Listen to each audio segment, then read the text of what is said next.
Hello and welcome back to Suspended Fanimation. I'm your host, Dennis Bithoulkas, and this is Dispatches from Elsewhere, Season 1, Episode 7, Cave of Kelpius.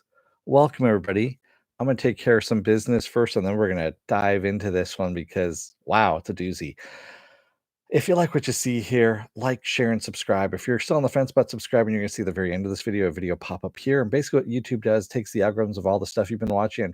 And if you're a glutton for punishment and you want to know when I'm going to be on again next live, you can hit the bell down below and it'll be a 50-50 chance of YouTube actually notifying you when I'm on live again next. Best thing to do is go to suspendedfanimation.com. Take a look at the schedule up there. I change it out every week. And it's also got the links to all my social media to talk amongst yourselves as well.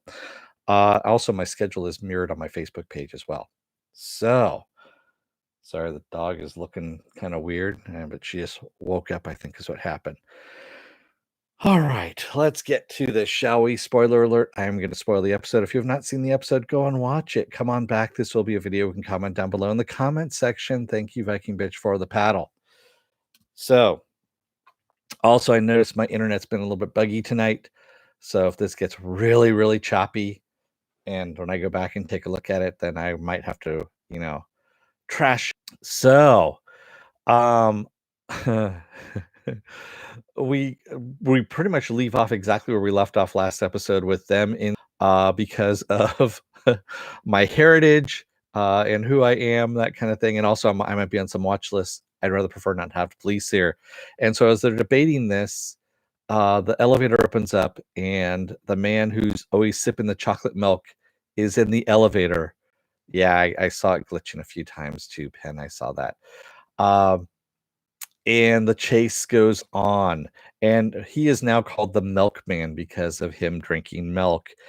And we get a little as they're chasing him through the park, Octavio comes in and says that we can go out and read a book, tend the garden, make love to your partner, or make love to your partner while reading a book in the garden. And I was trying to figure out what he was meaning by this, but we get this all wrapped up at the end because of underground passageway. It's they come to an underground passageway.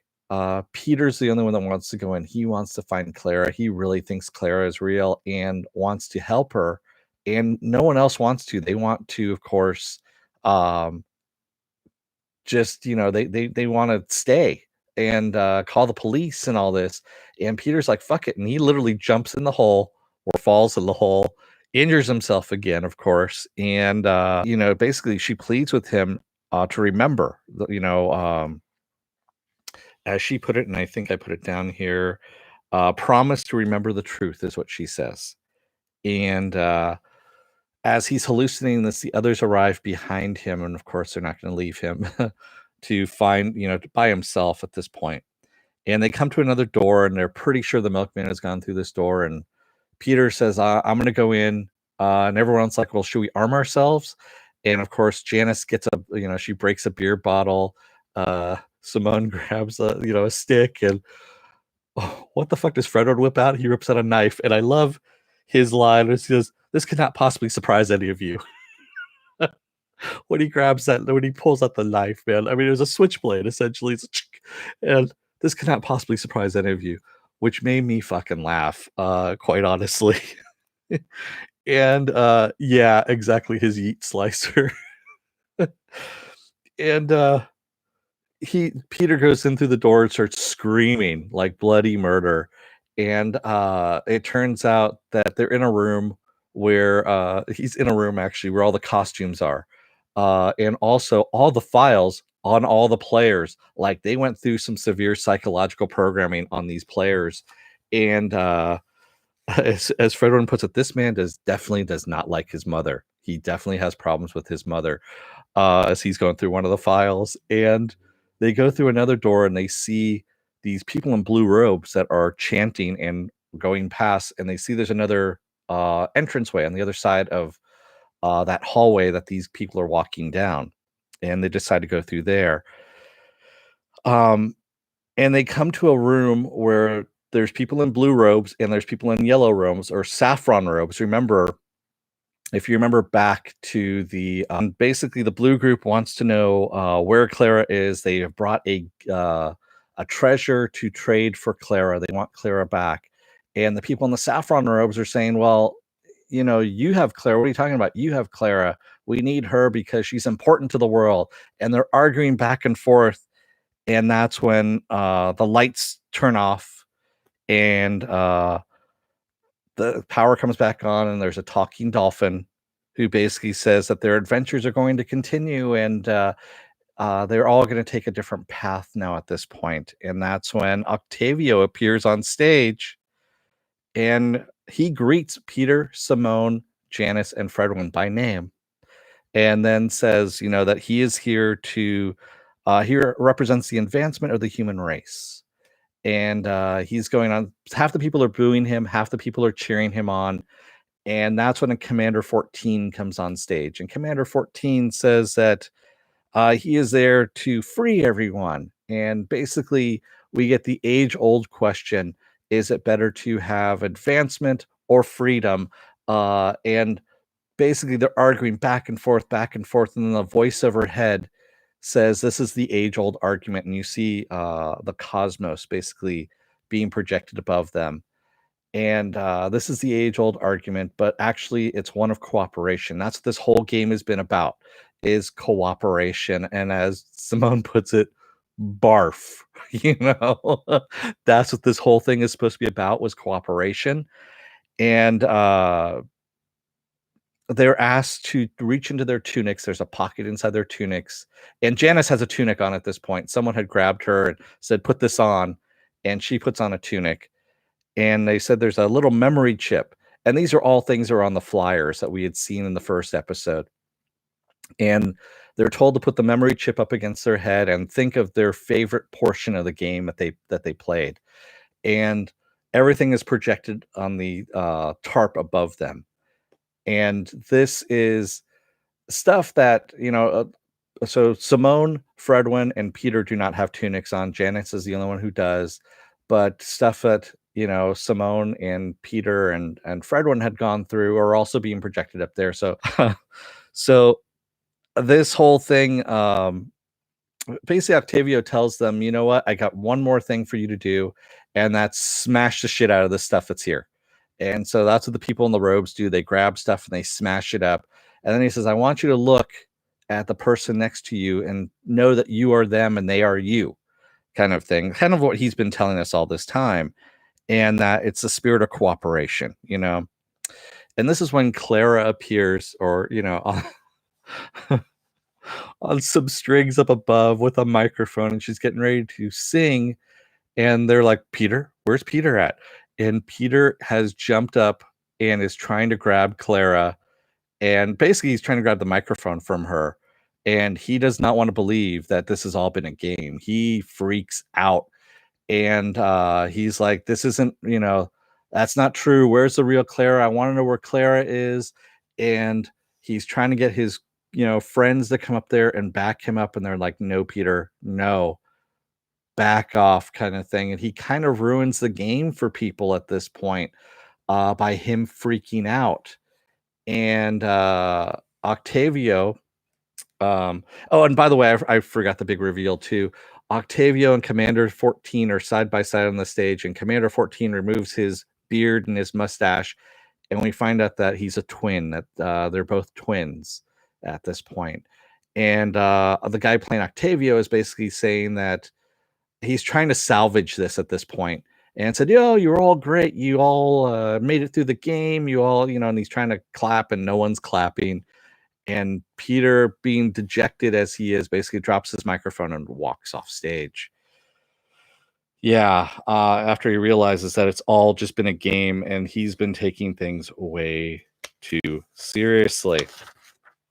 So there's an after party at this point, and everyone at the after party, Peter's sitting there dejected, of course, on the couch. People are making fun of him, and he's like, "I can hear you." It's not clear to me why Octavio is less than popular.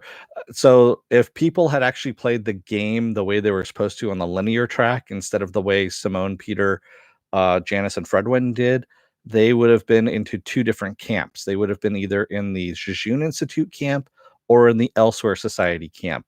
So one followed Commander 14, one followed Octavio. That's why when Commander 14 came on the stage, same thing. He got half boos, half cheers, because that was the other half of the group. That's why some people had saffron robes and some people had blue robes on. So yeah, it was two different. Uh, they were working together. We knew this, and that was the whole thing. It was supposed to be the age-old conflict, which is not It's not conflict. They are the same groups essentially, just with different viewpoints. That's all it is. Yeah, I know. I love how Janice does say, she immediately jumps to clones. Uh, oh, no, that was kind of funny. Yes. Oh man. So at the after party, we're seeing that Janice basically is being insulted to her face about being, old, and they're kind of surprised. All these young people are surprised that she made it this far, being as old as she is. And she has a little conversation about her younger self and says, "Yeah, your friends also, are they really your friends, or they view you the same way?" Kind of thing. And Fredwin, in the meantime, is trying to question one of the Octavios, and or I should say one of the Chucks. And all he wants is nitrous at this point. He just wants some nitrous and wants to know where he can score some. And he says, I don't know any particular about the game. He goes, "I'm just an actor. You need to talk to the architect. I don't know who the architect is, though. But Jill does. Jill knows who the architect is, but Jill's not here." So yeah, and Simone she's talking to Bigfoot, or Elegant Sasquatch, or Elegant Squatch as he calls himself, which I thought was pretty fucking funny. Elegant Squatch, and he's actually trying to hit on her, and she's talking nothing about but Peter, because Squatch is trying to basically said Peter's a loser, and she's defending him. And Elegant Squatch basically tells her, you got a thing for Peter, and you need to realize this at this point, because this isn't going to happen between us. And she goes, "Well, no, this wasn't going to happen between us because of Peter. It's just because it wasn't going to happen," kind of thing. And yeah, so she ends up going to look for Peter, and Janice tries to reconnect with Fredwin, but he's too focused on finding the architect, and says, "Hey, why don't you, we split up, we can find the architect. Look for someone who looks like a serial killer." Basically, they're not enjoying themselves at the party. They're looking around at their handiwork as to what they've done. Uh, and that's how he clues Janice into who to look for. Yeah. And then Simone, we see her trying to build the courage to talk to Peter, and by drinking at the bar, and she finds him and asks him to dance instead. And Fredwin ends up talking to Clara at the bar, and we find out that Jill is her mother. She's the one that hired her, and how she has no friends in real life, this actress, because everyone's intimidated by her talent, as she puts it. And Fredwin kind of agrees with her at this point. He is kind of identifying with her as well. And then we see him go into an introspective, where he's looking at his life as a bunch of different TV sets. And we see he's starting to realize that he's been a dick to everyone all his life, including, we find out, the marker incident, which is when he was in grade school. He gets a Valentine from the girl sitting in front of him, and he uses a marker to correct her spelling and hands it back to her, which was kind of brutal, honestly. You just kind of look at that and go, "Fuck, man. Man, really?" Yeah, that's pretty brutal right there. And he realizes how much of a dick he's been, and that he needs to find his friends. So, uh, Peter, thinks Simone is just pitying him, and says, "Thanks, but," he goes, "I don't want to do this," is what he says. He basically rejects her. No, I'm not identifying with Fredwin. There's little bits of each of these people that are in all of us, pretty much, is what this is. That's what it's all supposed to be about. Is that, yes, we all have little bits of these people in all of us. And no, I'm not Fredwin. I'm definitely not uh, at that point, you know. Um, so Simone takes off, and Peter goes over and talks to Elegant Squatch again. And Elegant Squatch sets him straight and basically goes, he goes, fuck, he goes, it's like some sad psychosexual gift of the Magi, you two, which I started laughing. I mean, that was brilliant and also just on point. And he says she likes you a lot and you like her. And he's like, and Peter's like, oh, I fucked it up. He goes, yeah, you fucked it up pretty bad. And he goes, you're going to need to do something pretty big in order to get this back the way you rejected her. And poor Clara. Um, Clara gets back on stage to go and sing her second number because she's only been hired to sing two numbers. And as she's starting to sing, Peter goes up and grabs the microphone from her and starts to sing. Oh, man. And he starts singing about love, and you see him, he's fucking up as he's singing, and Fredwin's trying to coach him a little bit. And as he gets off the stage and starts walking towards Simone, talking, singing about love, how he loves her, he starts getting more confident, starts getting better in his singing. And finally, the singing, his singing was painful. It was, but he started getting better near the end there. And as he ends up, when he finally finishes, he tries to apologize to her. She's like, "Don't fuck this up, Peter," and kisses him, and everyone cheers. And we see them kind of get lost in the color blue. The color blue play. The colors play a lot in here as well in this whole series. I was actually having a discussion with this in comments from last episode. I can't remember who it was. I apologize, but talking about how colors play a big deal, the lighting and just the feeling, the tones and things like that. It's its own entity as well. The colors in this, it's really nice. So uh we see Peter and Simone are dancing, and Fredwin comes up and goes, Janice is missing. uh where is Janice, you might ask? She's not here because I've looked all over the place. We need to find her. We need to find where Janice is. And Janice is actually outside just waiting for her car to arrive. She's hailed a car with her phone, of course, and she sees the woman who supposedly abducted Clara walking past her, and she's like, "Hey, hey, hey!" And finally, the woman turns around and goes, "Hello, Janice," and she goes, "You're the architect, aren't you?" And she goes, "Well, I'm sorry, me and my friends ruined your game, but I have to know, Clara was real. We looked it up. She was a real person. What happened? I want to find Clara. I want to find out what this was all based on." And the woman hands her a piece of paper and says, "Clara was dead, and it's all because of me." And that's how we leave off the episode. And I was like, fuck, there's more to this. I mean, we are on episode 7 right now, and there are 10 episodes in the series. Um, but yeah, it's man, I mean, they did a really good job on this series. I should say Jason Segel did a really good job on this series. And there's a great interview with him and uh Colbert when he first started. Basically, when the series first started, before everyone had to go under self quarantine and all that stuff. And he discusses it, and it's actually a really good. If you can find it out there, go and take a look. It's really good. He discusses what the series is about, and basically, it's just finding your inner child again, and you know, looking at things with fresh eyes. And the whole thing about him actually going out and finding the guy who did the original, Jejun Institute in San Francisco, and his whole story about that is just hilarious too, and a little unsettling as well. So yeah, you know. Yeet Yo Dude says Les Mis was my first musical. This touched my heart parts deeply. Nice. Um, yeah, it was a cute scene too with him singing out to him. The song was On My Own from Les Mis. Thank you, Yeet Yo Dude.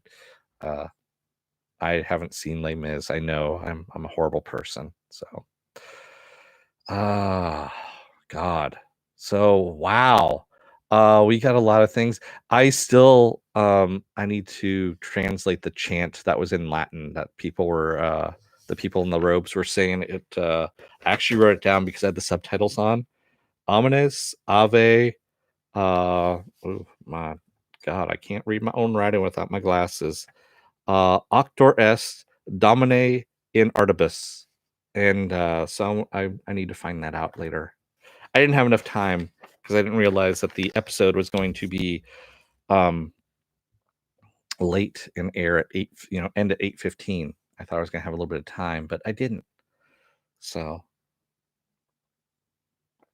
thank you, Penn, for putting up that link to the interview. I know we had seen it, but I know everyone else hadn't at this point. Penn Farm Girl says you have to fall for a guy who would do that, even if he can't sing. Yeah. And the thing is, Jason Segel actually can sing. That shows you the acting job that he was doing there, where he was painfully going through that painful rendition of that song. Josephine Tracy says it was like a cast party with revealings. So can they just get right back to it after that?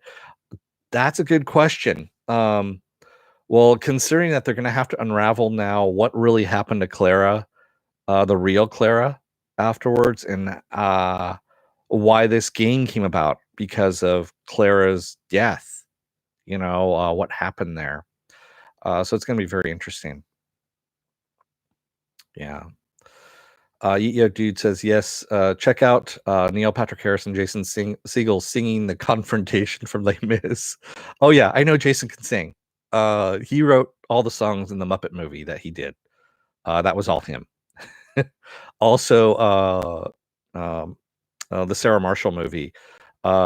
He did all the songs there as well. So yes, he has a piano in his house, and he plays and writes. So that whole thing, the whole Dracula song from Forgetting Sarah Marshall, that's all him. So the puppet Dracula show that he was doing. Oh man, I gotta go back and watch that movie again. I have it on Blu-ray someplace back here, and I need to go and rewatch that. Some good stuff. I forgot he wrote that when he was 25. Can you believe that? Yeah. He wrote Forgetting Sarah Marshall when he was 25. He's now 40. He just turned 40 recently. And yeah, it's wow. That's all I can say. Yeah. Oh, man. So I take it everyone really liked this episode as much as I did. And, it did shatter the illusion. We did have the illusion shattered, of course, for us that this was just a game, that this Clara was not the real Clara, but there was a real Clara out there at one point. She did do some paintings, murals, things like that. And yes, I don't know, dude, for me, the best episode so far is either the Simone episode, the second episode. Yeah, I'm gonna say the Simone episode is my favorite episode so far. But that's just because of the whimsy of it, quite honestly.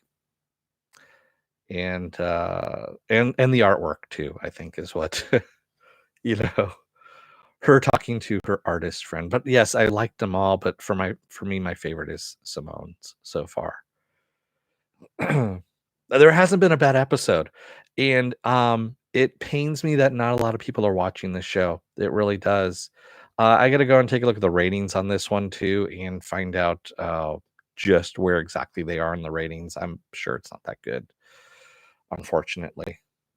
Um, it's something that deserves. I don't know how you'd go about and do a second season from this. Quite honestly, I don't know if it's going to be all self-contained as one season or how that's going to be. I mean, do you move it to another town with a group of, another city with another group of people?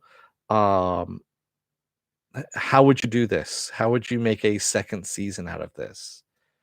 Uh, Dude says, based on how the actual documentary of the Institute went, I think we'll get a satisfying. Yeah, I'm pretty sure we will. Yeah, I agree with you, dude. I tried to start the Institute, but I was really freaking tired.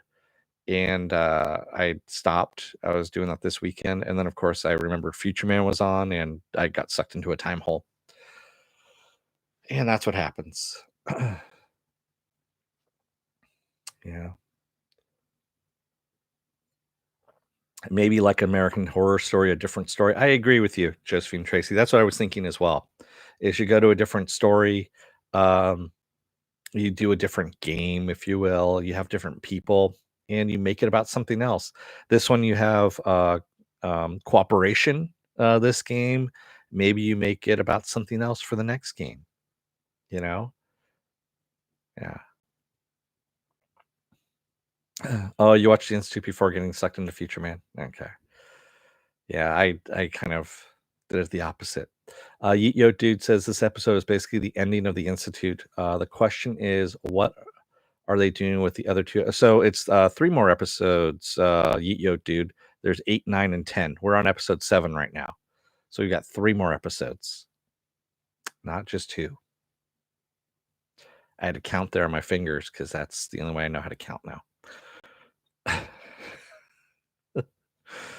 Yeah. So we've got 3 more, which is gonna be awesome. Yeah, I'm wondering how. I mean, I know we're gonna have and I don't know what the woman's name is. I keep looking her name up, but we haven't been given her name yet, I don't think.